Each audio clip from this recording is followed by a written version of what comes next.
తెలంగాణ ప్రజలందరికీ నమస్కారం. ఈరోజు రిటైర్డ్ అయిన వాళ్ళ మరణాల సంఖ్య 77కు చేరింది. మరి sir R Venkateswara Rao MRP, gazetted head master, retired HM ఈరోజు ఉదయం తెల్లవారుజామున మరణించడం జరిగింది అని నాకు మెసేజ్, సార్ది ఫోటో కూడా వచ్చింది. మొత్తానికి 77 మంది చనిపోయినా కానీ ఇప్పటికీ ప్రభుత్వంకి స్పందన లేదు. కాబట్టి నేను చెప్తున్న తీరుగా నేను ఇంకా ముందు చెప్తా. చలో ఢిల్లీ, అంతేకాకుండా కార్యక్రమాలు ఇవ్వరు, ఉద్యమం బాట మాత్రమే మనకు మార్గం, వేరే ఏం లేదని చెప్పి చెప్తున్నా. అంతేకాకుండా ఇంకొక రిటైర్డ్ ఉద్యోగులు కూడా మరణించిండు. సార్ 78 అంటే తక్కిన 77 మంది రిటైర్డ్ బెనిఫిట్స్ రాలే. మరి సార్కి వచ్చిందా లేదా నాకు తెలియదు. కానీ ఈ సార్ గొప్పతనం ఏంటంటే, సార్ పేరు శ్రీ చందుపట్ల అంబదాస్ గారు. ఈయన మరణిస్తూ 6గురికి ప్రాణదానం చేసిండు. అయితే సార్ దాదాపు ఒక 5-6 ఏళ్ళకెళ్ళి హై బీపీతో బాధపడుతుందంట. సార్ ఇక్కడ అమీన్పూర్ దగ్గర, బీరంగూడ దగ్గర అమీన్పూర్లో ఉంటారు. సార్ ఒక వయసు వచ్చి 63 సంవత్సరాలు. వీళ్ళు జీవన్ దానంలో ఒక ప్రెస్ రిలీజ్ చేసిండ్రు. అది నాకు రావడం జరిగింది. Mister Chandupatla Ambadas, son of Chandupatla Pundarikam, 63 years, residence of Beeramguda, Ameenpur, Sangareddy, Telangana. He retired as a teacher, government teacher. He had been suffering from high blood pressure from the past 5 years. Due to a sudden spike in his blood pressure, he collapsed at home on 20th February 2026 at 8 a.m. This resulted in an intracorneal bleed. Immediately, family members took him to private hospital, Hyderabad. After emergency treatment, the patient was declared as brain dead అని declare చేయడం జరిగింది. ఇప్పుడు 3 మార్చి 2026 అయితే ఈయన యొక్క 2 కిడ్నీలు, liver, lungs, corneas ఇవన్నీ కూడా Jeevan Daan Telangana excise his profound gratitude to mister Chandupatla Ambadas గారికి, family whose noble decision has saved his lives and inspiration. అయితే నా భార్య మీనా గారు, సిహెచ్ మీనా, ఈమె ఒక 6 పేషెంట్లకు మరి అవయదానం చేసి, ఎవరికైతే ఇవి అవసరం ఉందో చేసి ఒక 6 చేసింది. ఈ సారు రియల్గా గ్రేట్. అయితే సార్కు రిటైర్మెంట్ బెనిఫిట్స్ వచ్చినాయా రాలేదా, ఎప్పుడు రిటైర్డ్ అయినా తెలియదు. అంటే 63 సంవత్సరాలు కాబట్టి నేను రిటైర్డ్ అయ్యి ఒక 3-4 years అవుతుంది అనుకుంటున్నా, ఒక 1 year అవుతుంది అనుకుంటా. మరి వచ్చింది రాలేదని 50-50. ఎవరైనా తెలుసుకుంటే ఇన్ఫర్మేషన్ దయచేసి నాకు 98663238కు ఫార్వర్డ్ చేయండి. మొత్తానికి అయితే ఈరోజు వీళ్ళు ఒక మంచి కార్యక్రమం చేసుకుంటేనే సారు మరణించారు. ఇక మనం పోతే రాష్ట్ర వ్యాప్తంగా ఎన్ని ఉద్యమాలు చేయానో అన్ని ఉద్యమాలు చేసినాం. గతంలో చలో అసెంబ్లీ చేసినాం, చలో గవర్నర్ చేసినాం, చలో ఏజీ ఆఫీస్ చేసినాం. ఈ విధంగా మొన్న రాహుల్ గాంధీ దగ్గర చలో వికారాబాద్ చేసినాం. అందరి చాలామందికి ఎమ్మెల్యేలకు రిప్రజెంటేషన్లు ఇచ్చినాం. ఈ విధంగా దీక్షలు ఎన్ని చేయాలనో అన్ని చేసినాం. జిల్లా లెవెల్లో దీక్షలు అన్నీ చేసినా కానీ ప్రభుత్వం సేమ్ అదే పాడిందే పాడకురా పాతిపల్ల దాసరి అన్నట్టుగా సేమ్ అదే పాట మొదలుపెట్టింది. వేరే కొత్త పాట ఏం లేదు. 700 కోట్లు రిలీజ్ చేస్తున్నాం, 700 కోట్లు రిలీజ్ చేస్తున్నాం. ఇదే నేను ఈరోజు నిన్న బుచ్చిరెడ్డి గారి వరకు టోటల్గా ఇవాళ ఇంకొక హోంగార్డ్ గారు కూడా చనిపోయినారు. సరే, హోంగార్డ్ వాళ్ళకు గవర్నమెంట్కి వెళ్ళి ఎటువంటి ఫెసిలిటీస్ లేవు, ఏవి లేవు. వాళ్ళది ఇక రిటైర్డ్ ఉద్యోగుల కంటే ఇక అద్మానమైన పరిస్థితి. కానీ వాళ్ళు ప్రభుత్వానికి సేవ చేసి మరణించింది కాబట్టి వాళ్ళని మనము కనీసం నివాళులను అర్పించాల్సిన బాధ్యత పౌరునిగా మనపైన ఉన్నది. ముందుగా అన్న యొక్క మన హోంగార్డ్ రిటైర్డ్ హోంగార్డ్ సార్ది ఒకసారి సార్ పేరు వెంకటేశ్వర్లు. దాదాపు 34-35 ఏళ్ళు నెమ్మది సమాధానం కలగాలని కోరుకుంటున్నా. ఈరోజు రిటైర్డ్ మన ప్రభుత్వం ఒకవేళ వాళ్ళ పరిస్థితి బాగలేకుంటే ఆదుకునే ప్రయత్నం చేయాలని కోరుకుంటున్నాను. ఎందుకంటే అక్కడ వాళ్ళకు కంపల్షన్ ఏం ఇవ్వలేదు కాబట్టి ఇది కోరుకుంటున్నాం. ఇక మన కార్యక్రమాలు పోతే మనము దాదాపు అనేకమైన కార్యక్రమాలు చేసినాం. ప్రభుత్వం పైన ఎన్ని ఒత్తిడి దేవానో అన్ని రకాల ఒత్తిడి చేసినా కానీ దినదినము రోజు రోజుకు మరణాల సంఖ్య పెరుగుతూ ఉంది. 76కు చేరింది నిన్నటికి, 76కు నిన్నటికి చేరింది. 76 మంది ఇప్పటికి చనిపోయారు. అత్యధిక మరణించిన వారు పోలీసు వారు, అత్యధిక మరణించిన వాళ్ళు ఇప్పటికీ పోలీసు వారు. అందుకని నేను అన్ని పోలీసుల ఫోటోలే పెట్టినా ఎక్కువ. ఇక అనారోగ్యంతో ఉన్నవారు, కిడ్నీలు ఖరాబ్ అయిన వాళ్ళు, హార్ట్ బ్లాకులు వచ్చిన వాళ్ళు, హార్ట్ స్ట్రోకులు వచ్చిన వారు, ఈరోజు పక్షవాతం వచ్చిన వారు, కాళ్ళు తీసిన వారు, ఈ అనేకులు పోలీసుల్లో ఎక్కువనే ఉన్నారు. నేను ఎందుకు పెడుతున్నా అంటే మనల్ని ఎక్కడికక్కడ ఎప్పటికప్పుడు అరెస్ట్ చేసి నిర్బంధం తీసుకునేది పోలీసులు కాబట్టి ఈరోజు మీకు మాట్లాడడానికి చేత కాదు, మాట్లాడేటోళ్ళు మమ్మల్ని మాట్లాడకుండా మీరు చేస్తారు. అందుకని కావాలని పెట్టినా. ఈరోజు కావాలని వేరే వాళ్ళు చాలామంది చచ్చిపోయిన వాళ్ళు ఎవ్వరు ఫోటోలు పెట్టలే, మొత్తం పోలీసులే పెట్టిన. మీ పోలీసులకు ఇంకా వేరే యూనియన్ల కన్నా వాళ్ళ వీళ్ళో యూనియన్లు అప్పుడప్పుడైనా మాట్లాడతారు. కనీసం సీఎంతో క్యాలెండర్ తీసేటప్పుడైనా ఒక ముక్క చెప్తుండ్రు, వీళ్ళైతే పైసలు ఇవ్వండి, 700 కోట్లు ఇస్తుందని చెప్పి ఒక ముచ్చట చెప్తారు. కానీ మీ పోలీసులది చెప్పేటోడు ఎవ్వరు లేడు. ఈరోజు పోలీసుల తరపున రిటైర్మెంట్ అయిన పోలీసులు ఇంతమంది చచ్చిపోయినారు, వాళ్ళ నివాళులు అర్పించి అని చెప్పే పోలీసు ఒక్కరు లేడు. ఈరోజు పోలీస్ అసోసియేషన్ అనేది పోలీస్ డిపార్ట్మెంట్ గొడ్డుపోయింది. ఈరోజు దాదాపు 76 మందిలా 30 పైగా ఈరోజు చనిపోయిన వాళ్ళు పోలీసులే కాబట్టి వాళ్ళతో మాట్లాడినట్లు లేరు. ఈరోజు హాస్పిటల్లో ఉన్నారు. మూర్తి గారు మొన్నటిదాకా నిన్న ఆయన దవాఖానకి వెళ్ళి బయటకు వచ్చేసాడు. ఎందుకు వచ్చింది తెలుసా మూర్తి గారు బయటికి? అక్కడ ఆపరేషన్ చేసుకోనికి చాలినంత పైసలు లేక, ఆయనకు ఒక ఆపరేషన్ సరిపోదు, ఆయనకు చాలా 2-3 రకాల ఆపరేషన్లు చేస్తేనే ఆయన బయటపడతాడు. కాబట్టి అన్ని పైసలు పెట్టుకొని చేసే స్తోమత నాకు లేదని చెప్పి నిన్న వాళ్ళ ఇంటికి వెళ్ళిపోయి, నిన్న మార్నింగే హాస్పిటల్కి వెళ్ళి డిశ్చార్జ్ చేసుకున్నాడు. వాళ్ళ ఇంటికి వెళ్ళిపోయి నాకు వద్దనిగా. కాబట్టి ఇది వాళ్ళ పరిస్థితి. ఈరోజు పోలీస్ డిపార్ట్మెంట్ పరిస్థితి ఆ విధంగా ఉన్నది. సూర్యనారాయణ గారికి అయితే పైసలు రాలే. అరే ఒక కాలు తెగిపోయింది భయ్ డ్యూటీ చేసేటప్పుడు, ఆయన డ్యూటీ చేసేటప్పుడు కాలే తెగిపోయింది ఆయనది. ఇగో టెర్రర్ లెక్క ఉంటాడు, టెర్రర్ లెక్క టెరిఫిక్ డ్యూటీ చేసిన ఆయన అర్థమైంది. 5-6 సార్లు సాగు చచ్చిపోయినా ఆయన ముఖం చూసిన వాళ్ళు లేరు, పలకరించిన వాళ్ళు లేరు, మాట్లాడిన వాళ్ళు లేరు, మొత్తం కాలు తెగిపోతే. కాబట్టి ఇన్ని కార్యక్రమాలు చేసినా ప్రభుత్వం నిమ్మకు నీరెత్తనట్టుగా ఉన్నది. మానవత్వం అనేది కోల్పోయింది, మానవ హక్కుల భంగం కలిగింది. ఇక్కడ గవర్నర్ గారు నోటు తెరుస్తలేరు. గవర్నర్ గారు ఇవాళకి 5 నెలలైంది. 5 నెలలైంది నేను మొదటి వినతి పత్రం ఇచ్చి. ఈ విధంగా 5 సార్లు ఇచ్చిన, చేలో గవర్నర్ పెట్టిన. ఇవాళ దాకా గవర్నర్ గారు ఫ్యాక్చువల్ రిపోర్ట్ అనేది పంపే ప్రయత్నం చేస్తాడు, ఈరోజు మాట్లాడే ప్రయత్నం చేస్తాడు దీని మీద. ఇది చాలా శోచనీయం. ఇది మన ప్రజాస్వామ్య దేశం ఉన్నామా? ఏ దేశంలో ఉన్నాం మనం? ఎక్కడ మన ప్రయాణం ఎక్కడ నడుస్తుంది? కాబట్టి ఇవన్నీ దృష్టిలో పెట్టుకొని అన్ని కార్యక్రమాలు చేసినా గవర్నర్ స్పందన లేదు, ముఖ్యమంత్రి స్పందన లేదు, ఆపోజిషన్ పార్టీల స్పందన లేదు. ఎవ్వడు కూడా ఈరోజు ఇది కమిటెడ్ బడ్జెట్ అనేది కమిటెడ్ ఎక్స్పెండిచర్ అని ఎవరు నోరే తెలివాడు. ఈరోజు ఏవైతే పైసలు శాంక్షన్ అయిన పైసలు, వీళ్ళకు జీతాలు ఇచ్చినాయని చెప్పినటువంటి పైసలు, ఈరోజు కొంతమంది రూలింగ్ గవర్నమెంట్ నాయకులకు కూడా నేను ఫోన్లు చేసి మాట్లాడినా, ఇది పద్ధతే కాదు, ఇది అర్థమైందా, పిట్టలు రాలినట్టు రాలుతూ ఉన్నారు జనాలు. ఈరోజు కమిటెడ్ బడ్జెట్ మీద పైసలు ఖర్చు పెట్టుకొని, ఇగో ఇది కమిటెడ్ బడ్జెట్, ఇగో ఇంట్లో ఇది ఉన్నది, ఇది కాగ్ రిపోర్టు నా దగ్గర ఉన్నది. ఈరోజు ఇగో 16,000, ఇగో టోటల్ 16,842 కోట్ల రూపాయలు. ఇక ఇక్కడ మీకు కనబడుతుంది చూడండి మొత్తం అనేది. అదేంతా ఈ పైసలు డైవర్ట్ అయింది. ఇది ఇక పైన సంవత్సరం కూడా చూపెడతా, 2023-24 ఓకేనా. 24-25 ఎంత? 24-25 ఏమో 11,492 కోట్ల రూపాయలు. అర్థమైందా? ఇవి మీరు కాగ్ రిపోర్ట్కు మీరు పంపుకొని ఈరోజు అక్కడ మేము డబ్బులు ఇచ్చినామని ఇంత పెద్ద సమ్మరీ మనం మొత్తం ఇచ్చినా ఈరోజు ఎవ్వరు కూడా అరే ధర్నాలు చేస్తారు, ఇది కమిటెడ్ ఎక్స్పెండిచర్ అని మాట్లాడారు, కాగ్ రిపోర్ట్లో ఇది వచ్చిందని మాట్లాడిన మన వక్తలు మాట్లాడినరు.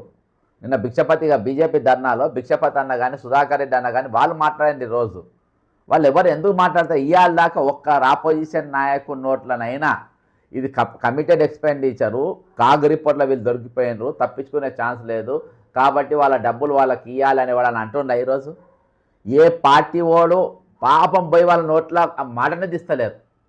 ఆ మాట కనీసం నోట్లకి వెళ్ళి ఆ మాట రాణిస్తలేదు. ఇది కమిటెడ్ ఎక్స్పెండిచర్ అనే పదము ఎవరు రాణిస్తలేరు.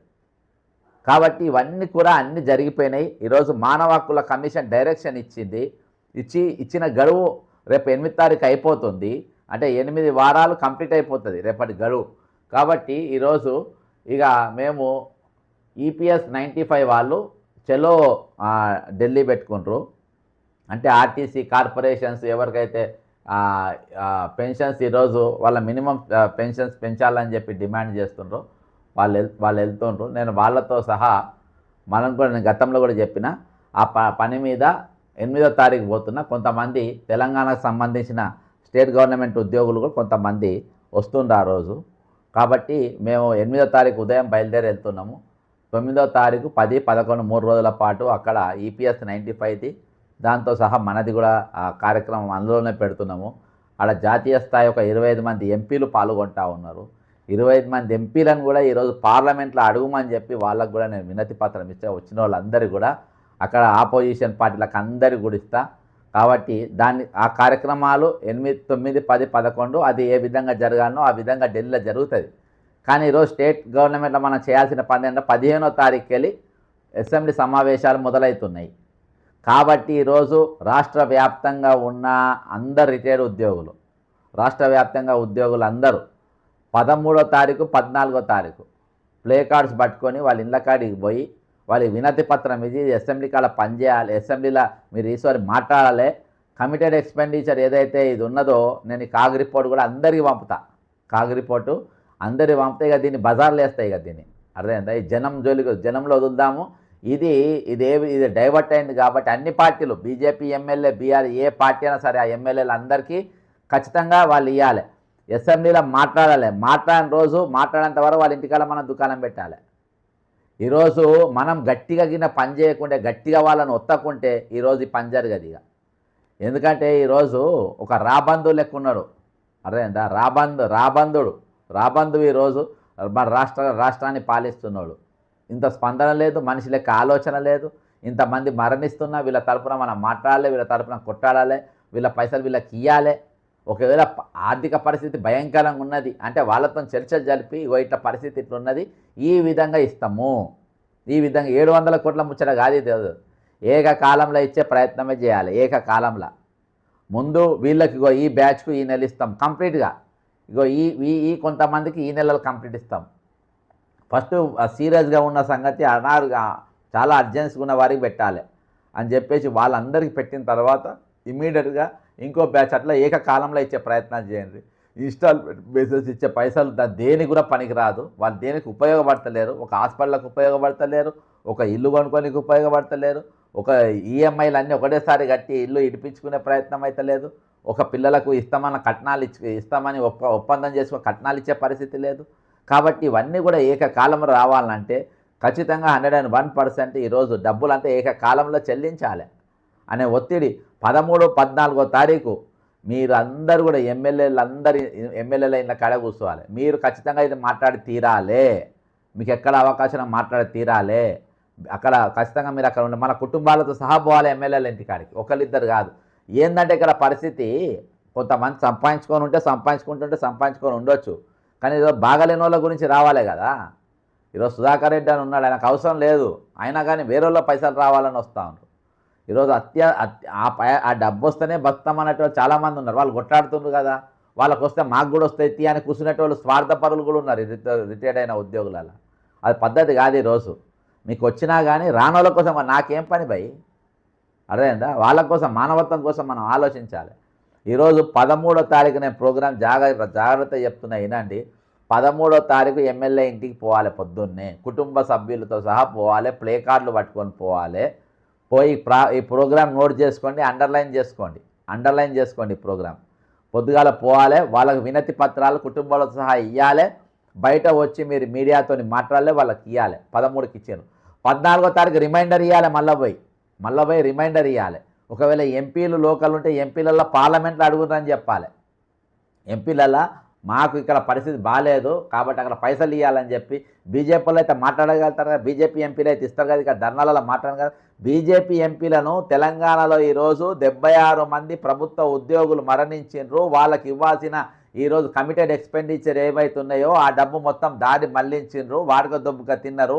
కాబట్టి దీని మీద పార్లమెంట్ కమిటీ ఒకటి వేయాలి, వేసి దాని మీద ఎంక్వైరీ చేయాలి, అందులో దోషులైన వారిపైన యాక్షన్ తీసుకోవాలని చెప్పేసి సభ్యులు ఈరోజు పార్లమెంట్ సభ్యులు మాట్లాడాలని చెప్పి మీరు వారికి వినతి పత్రం ఇవ్వాలి. వాళ్లకు పార్లమెంట్ సభ్యులు ఉంటే పార్లమెంట్ సభ్యులకు ఎక్కడ పోయినా కుటుంబ సభ్యులతో సహా అక్కడికి వెళ్ళాలి అనేది నా యొక్క విజ్ఞప్తి నంబర్ 1.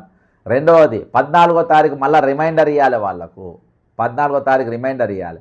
15వ తారీఖు రోజు అసెంబ్లీలో వీళ్ళు మాట్లాడిందా లేదో చూడాలి. మాట్లాడకుంటే మళ్ళీ 15 సాయంత్రం మళ్ళీ మధ్యాహ్నమో సాయంత్రమో అసెంబ్లీ అయిపోగానే మనం మళ్ళీ వాళ్ళ ఇంటికి పోవాలి. ఇవాళ మేము మాట్లాడమని వినతి పత్రం మీద నువ్వు మాట్లాడలేదు అని ప్లే కార్డులు పట్టుకోవాలి, వాళ్ళ ఇంటికా నిలబడాలి. మళ్ళీ వాళ్ళ ఇంటికా నిలబడాలి. లాస్ట్ ఎవరు లేకుండా వాళ్ళ పనోళ్ళకన్నా వినతి పత్రం ఇవ్వాలి, పనోళ్ళకి ఇవ్వాలి. అక్కడ గన్మెన్ ఉంటే గన్మెన్లకి ఇవ్వాలి, ఎవరుంటే వాళ్ళకి వినతి పత్రం ఇవ్వాలి, ఇచ్చి అక్కడికి వచ్చి మాట్లాడాలి. కుటుంబ సభ్యత 15వ తారీఖు మాట్లాడకుంటే మళ్ళీ 15వ తారీఖు సాయంత్రం మళ్ళీ పోవాలి. 16వ తారీఖు చూడాలి. మళ్ళీ 16వ తారీఖు వాళ్ళు మళ్ళీ మాట్లాడకుంటే సెకండ్ డే ఆ రోజు మళ్ళీ పోవాలి. ఈ విధంగా మాట్లాడేంత వరకు వాళ్ళు పోవాలి. మాట్లాడాలంటే వీళ్ళు సెషన్ మొత్తం మాట్లాడకుంటే వాళ్ళని ఎట్లా చేయాలనేది తర్వాత కార్యాచరణ ప్రోగ్రాం మనం రూపొందించి దాని ప్రకారం చేద్దాం. కానీ ఇది శాంతియుతంగా మన రోజు వాళ్ళ దగ్గరికి అసెంబ్లీలో చెలో అసెంబ్లీ లేదు. ఇక మనము అసెంబ్లీ కాడికి పోయేది లేదు, ఎమ్మెల్యేల ఇండ్ల కాడికి పోవాలి, శాంతియుతంగా పోవాలి. నేను తెలంగాణ పోలీసులు చెప్తున్నా, మీకు వీలైతే మీరు వినతి పత్రం ఇచ్చి వాళ్ళతో మాట్లాడియండి. మీకు చేత కాకుండా మాట్లాడడానికి శాతనవుతుంది, కొట్టడానికి శాతనవుతుంది, మమ్మల్ని అరెస్టు చేయకుండా హౌస్ అరెస్టులు పెట్టకుండా ఈరోజు ఉద్యమాన్ని అణగదొక్కే ప్రయత్నం చేయకుండా మీరు కామ్గుండండి. లేకుండా మీరు వాళ్ళకి ఇప్పియగలుగుతారంటే మీరు ఇప్పియండి. ఎందుకంటే మీరు వాళ్ళ కాపలా కాసేది మీరే, సెక్యూరిటీ ఉండేది మీరే. వాళ్ళతో మీరు తెల్లారు లేస్తే వాళ్ళకు అన్ని తీర్ల మీ సహాయ సహకారాలు అందించేది మీరే. కాబట్టి ఈరోజు మీరు వాళ్ళ మీద మీరు ఒత్తిడి తెచ్చి ఈరోజు ఇంతమంది పోలీసులు చచ్చిపోయిన సార్ వాళ్ళ రిటైర్మెంట్ పైసలు ఇవ్వాలి. చాలామంది ఈరోజు హాస్పిటల్లో ట్రీట్మెంట్ తీసుకోలేని పరిస్థితులలో దవాఖానలు ఉన్నారు. కాబట్టి వాళ్ళ డబ్బులు వాళ్ళకి ఇవ్వాలి, ఆపరేషన్లు చేసుకోలేకపోతుండ్రు. ఇప్పుడు వాళ్ళు కాళ్ళు పోయిన వాళ్ళు కాళ్ళు లేపించుకోవాలి, మళ్ళీ దానికి కూడా లక్షల రూపాయలే ఖర్చు వస్తాయి. కాబట్టి ఇన్ని వ్యవహారాలు ఉన్నాయి. కాబట్టి వాళ్ళ డబ్బులు వాళ్ళే మొత్తం మీ దగ్గర దాచిపెట్టుకున్న డబ్బు ఏకకాలంలో ఇవ్వాలనేది ఒక డిమాండ్ చేయాలి నంబర్ 1. రెండవది ఏంటంటే వీళ్ళు ఎవరికి ఈరోజు ఆరోగ్య భద్రత అనేది లేదు. వీళ్ళకు ఆఫ్టర్ రిటైర్మెంట్ వీళ్ళకు ట్రీట్మెంట్ తీసుకోనికి ట్రీట్మెంట్ లేదు. పోలీసులకు కార్డు ఐడి కార్డులు అన్నీ గుంజుకుంటారంట ఒకటేసారి. ఐడి కార్డులకి అన్నీ వాళ్ళకి ఏకకాలంలో గుంజుకుంటారంట, గుంజుకొని బయటికి పంపిస్తారు. కాబట్టి ఈరోజు వాళ్లకు పోస్ట్ రిటైర్మెంట్ అంటే రిటైర్మెంట్ అయిన తర్వాత వాళ్ళకు వైద్యం ఏ విధంగా అందించాలి దానికోసము ఒక ఆలోచన ఈరోజు పోలీస్ డిపార్ట్మెంట్ చేయాల్సిన అవసరం ఉంది. ఈరోజు మూర్తి గారు చెప్తున్నా కదా, రిటైర్డ్ అయ్యి బయటకు వచ్చింది. సూర్యనారాయణ గారికి ఇంకా ట్రీట్మెంట్ అవసరం, శ్రీనివాస్ గారికి ఇంకా ట్రీట్మెంట్ అవసరం. ఈ విధంగా చాలామందికి ఉంటారు. పోలీసు అత్యధికంగా ఈరోజు టీచర్లకు నేను ఒక రీసెర్చ్ చేసిన 5 నెలల్లో 5 నెలల్లో ఎందుకు టీచర్లు పోలీసులు ఎందుకు అత్యధికంగా మరణిస్తున్నారు అని చెప్పి ఈ రెండు నేను రీసెర్చ్ చేస్తే తెలిసింది ఏంటంటే పోలీసులకు డ్యూటీ చేయడం నాటి నుండే ఒత్తిడి మొదలవుతుంది. కాబట్టి వాళ్ళకు 45 ఏళ్ల లోపు బీపీఓ షుగరో వస్తుంది. కానీ ఒక్కోసారి బీపీ షుగర్ 2 వస్తాయి కలిసి 45 లోపు. 50 వరకు వాళ్ళకి హార్ట్ ప్రాబ్లమ్స్ మొదలవుతాయి. రిటైర్డ్ అయ్యే వరకు రిటైర్మెంట్ లోపల రిటైర్మెంట్ తర్వాత హార్ట్ స్ట్రోక్లు వస్తాయి, 3-4 బ్లాక్లు వస్తాయి, ఓపెన్ బైపాస్ సర్జరీ అవుతుంది, లేకుండా సర్జరీ అవుతుంది. ఇది 90% పోలీస్ డిపార్ట్మెంట్ టీచర్లకు జరుగుతుంది. టీచర్లకు పొద్దుగాలే చురకాలే, పేపర్లు దిద్దాలి, రాయాలి, పాఠాలు చెప్పాలి, దినమంతా నిలబడాలి. సిన్సియర్గా డ్యూటీ చేసే వాళ్ళ ప్రాబ్లం చెప్తున్నా నేను. మీరు సైడ్ బిజినెస్ చిట్టీలు రియల్ ఎస్టేట్ చేసేటోళ్ళు కాదు. నేను సిన్సియర్గా డ్యూటీ చేసేటోళ్ళకు 90% ఈ ప్రాబ్లమ్స్ ఈరోజు ఫేస్ అవుతూ ఉన్నారు వీళ్ళు. కాబట్టి ఈరోజు పోస్ట్ రిటైర్మెంట్ తర్వాత కూడా వాళ్ళకు ఏం చేయాలనేది ఈరోజు మీ ప్రభుత్వం ఆలోచించాల్సిన బాధ్యత మీ పైన ఉన్నది. ఈ ఇద్దరు కూడా, ఈ 2 డిపార్ట్మెంట్ టీచర్లు మరియు వీళ్ళు, నేను తక్కిన డిపార్ట్మెంట్లు ఇబ్బందులు లేదు, తక్కిన డిపార్ట్మెంట్ కూడా ఇబ్బందులు ఉన్నాయి, తక్కువ పర్సెంట్, ఒక 10% ఉంటుంది. 90% మాత్రం ఈ 2. నేను చెప్తా కదా, నేను స్టార్టింగ్కి వెళ్ళి మొదలు పెడితే పేర్లు ఫోటోలు పెరుగుతాయి. ఇంకా చాలా ఫోటోలు ఉన్నాయి నా దగ్గర. ఇలా ప్లేస్ లేక ఒక్కదానికి థంబ్నెయిల్ వరకు పెట్టిన చాలా ఫోటోలు ఉన్నాయి. ఒక 20-25 ఫోటోలు ఉన్నాయి నా దగ్గర 30 మందిలా. కాబట్టి ఇంత దారుణమైన పరిస్థితి ఉన్నాయి. ఈసారి ప్రోగ్రాం మాత్రం ఎవరు కూడా మిస్ కొట్టద్దు, పట్టుకొట్టద్దు. వస్తే అందరికి వస్తాయి కదా, వాళ్ళు వచ్చినప్పుడే మేము కూడా తీసుకుంటాం కదా అనే ఇటువంటి ఆలోచన బంద్ చేయాలి. ఈరోజు అందరు కూడా ఈరోజు వచ్చిన వాళ్ళు ఉద్యమంలో పాల్గొనాలి, జీపీఎఫ్లో వచ్చిన వాళ్ళు ఉద్యమాలు పాల్గొనాలి, రానోళ్ళు ఉద్యమాల్లో పాల్గొనాలి. ఈరోజు కసిగా ఉద్యమం చేయాల్సిన అవసరం ఉంది. కసితోని కొట్లాడితే పైసలు వస్తాయి, కసితోని కొట్లాడితే మన హక్కు వస్తుంది. ఈరోజు ఒక ఆర్టికల్ వచ్చింది బుచ్చిరెడ్డి గారి మీద, చాలా బాధ అనిపించింది నాకు. ఆర్టికల్ ఏంటంటే, ఆర్టికల్లో చాలా బాధాకరంగా వచ్చింది. ఇన్ని రోజులు సర్వీస్ చేసి ఇదా మన పరిస్థితి అనే కాడికి వచ్చిందని అంటే నిజంగా చాలా దారుణమైన పరిస్థితి. ఈరోజు ఇన్ని రోజులు డ్యూటీ చేసి మేము ఏ హక్కు కోసం మేము ఇన్ని రోజులు పనిచేసినామో, డ్యూటీ చేసినామో అదే కాలేకపోయిందని ఇవాళ ఒక పార్టీ, ఇది బుచ్చిరెడ్డి గారిది. ప్రభుత్వ ప్రయోజనాలు చూడకుండానే మృతి. ఓకేనా? ఈరోజు చాలామంది అట్నే చచ్చిపోయినారు. చాలా ఉన్న మైసయ్య గారు కూడా చనిపోయినాక డబ్బులు వచ్చినాయి. నిరుపేద కుటుంబంలో జన్మించి పోలీసు శాఖపై మక్కువతో 1984లో కానిస్టేబుల్గా ఎంపికై 2026 జనవరిలో పదవి విరమణ పొందిన ఎస్ఐ రేతాకుల బుచ్చిరెడ్డి 61 సోమవారం ఆసుపత్రిలో చికిత్స పొందుతూ మృతి చెందారు. వరంగల్ జిల్లా రాయపర్తి మండలం మైలారం గ్రామానికి చెందిన రేతాకుల బుచ్చిరెడ్డి సుదీర్ఘకాలం పోలీసు శాఖలో పనిచేసి పలు కేసుల విచారణలో తనదైన ముద్ర వేసుకున్నారు. పోలీస్ శాఖలో ఆయనకు మంచి గుర్తింపు ఉంది. కేయూ తానా ఎస్ఐగా విధులు నిర్వహిస్తూ పదవి విరమణ పొందారు. బుచ్చిరెడ్డికి పదవి విరమణ సమయంలో అందాల్సిన ప్రయోజనాలు రాకపోవడంతో మానసిక ఆందోళనకు గురయ్యారని స్నేహితులు, కుటుంబ సభ్యులు తెలిపారు.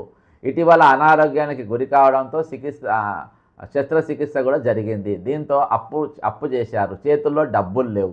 పెన్షన్ సెటిల్మెంట్ కాలేదు. ఆందోళనకు గురైన ఆయన హైదరాబాద్లో మరణించారు. ఇది రేవంత్ రెడ్డి గారి హత్య. ఇది నేను మాట్లాడగలిగిన. ఈరోజు పోలీస్ యూనియన్లు కానీ, పోలీస్ అసోసియేషన్లు కానీ, రాష్ట్ర స్థాయిలో ఉన్న వాళ్ళు మాట్లాడే సినిమా లేదు, దీని గురించి మాట్లాడే పరిస్థితి లేదు.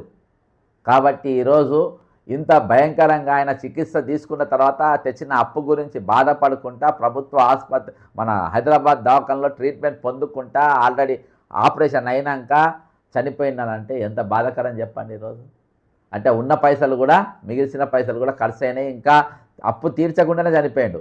అవి ప్రభుత్వ ప్రయోజనాలు చూడకుండా కాదు, అప్పులు తీరవకుండా, ఈయన ఆరోగ్యం కోసం చేసిన అప్పు తీరకుండానే ఆయన మరణించిన పరిస్థితి. కాబట్టి ఎక్కడున్నాం మనం? వేరాడివి ఏడున్నాం మనం? ఏ సమాజంలో మనం ఉన్నాం ఈరోజు? ఎందుకు ఈరోజు మానవ హక్కులు అనేది ఈ విధంగా ఉల్లంఘన జరుగుతూ ఉన్నాయి? ఈరోజు మన ఈ దేశం గొడ్డుపోయిందా? ఈరోజు మేధావులు గొడ్డుపోయిండ్రా? జనాలు చచ్చిపోతుండ్రా? బతికి లేరా? ఈరోజు మనిషి అనేటువంటి బతికి లేరా? మరి ఎందుకు లేదు స్పందన? ఎందుకు మాట్లాడతలేరు? ఎందుకు కొట్టాడతలేరు? కాబట్టి కసితోని కొట్టాలని చెప్తున్నా. మనసు పూర్తిగా కొట్టాడాలని చెప్తున్నా. పైన కాదు, వచ్చి యూట్యూబ్లలో ఒక 2 నిమిషాలు మనం మాట్లాడినామా లేదా, మనది వచ్చిందా లేదా, అది కాదు. ఈరోజు ఉద్యమం చేస్తే నేను ఎంతకంటే అంతకు నేను తెగిలియడానికి రెడీగా ఉన్నా. ఎంతకంటే అంతకు నేను రెడీగా ఉన్నా. మీరు కూడా అంతకంతకు ఉండాలి. ఈరోజు ఇళ్ళల్లో కూర్చొని చచ్చిపోయే బదులు రోడ్ల మీదకి వచ్చి కొట్టాడుంది భయ్.